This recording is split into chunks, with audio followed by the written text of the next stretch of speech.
மத்திய, மாநில அரசுகளின் சுற்றுச்சூழல், வனம், காலநிலை மாற்றம் துறையின் சார்பாக பள்ளி மாணவர்களுக்கு சுற்றுச்சூழல் விழிப்புணர்வு ஏற்படுத்துவதற்காக நாகூர் கிரசன்ட் மேல்நிலைப் பள்ளியில் பேச்சுப் போட்டிகள் நடைபெற்றது.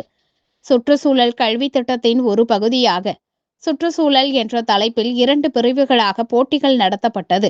வெற்றி பெற்ற மாணவிகளுக்கு முதன்மை கல்வி அலுவலர் சுபாஷினி பரிசுகள் மற்றும் சான்றிதழ்கள் வழங்கினார். இந்த நிகழ்ச்சியில் கிரசன்ட் மெட்ரிக் பள்ளி முதல்வர் ரபியத்துல் பஜ்ரியா, பள்ளி துணை ஆய்வாளர் ராமநாதன், தேசிய பசுமை படை ஆசிரியை மாலத்தி ஆகியோர் கலந்து கொண்டனர். போட்டிகளுக்கு நடுவர்களாக ஆசிரியைகள் ரம்யா, பிரியா, ரூபன், சியா, அன்னலட்சுமி ஆகியோர் செயல்பட்டனர்.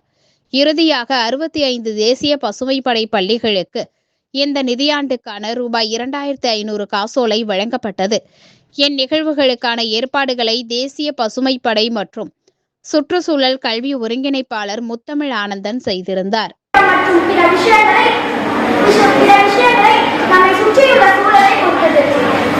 சுற்றுச்சூழலுக்கும் மனிதர்கள், தாவரங்கள் மற்றும் விலங்குகளின் வாழ்க்கைக்கும் இடையில் ஒரு சமநிலையான இயற்கை சுழற்சி இருக்க வேண்டும்.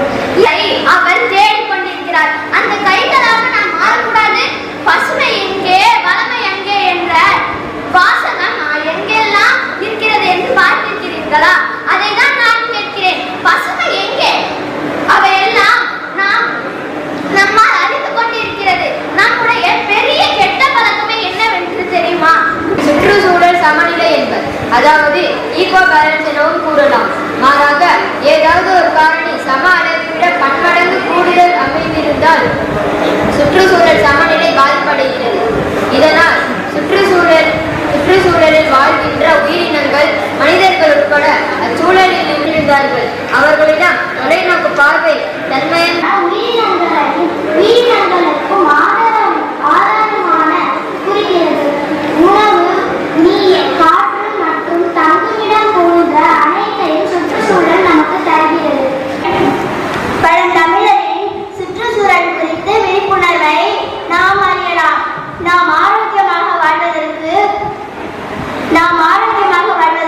முக்கியமானவை சுற்றுச்சூழலாகும். மனிதன் இறப்புக்கு மனிதனே காரணமாக இருக்கிறான். எனவே நாம் சுற்றுச்சூழலை பாதுகாத்தால் பூமியிலேயே உயிர் வாழலாம்.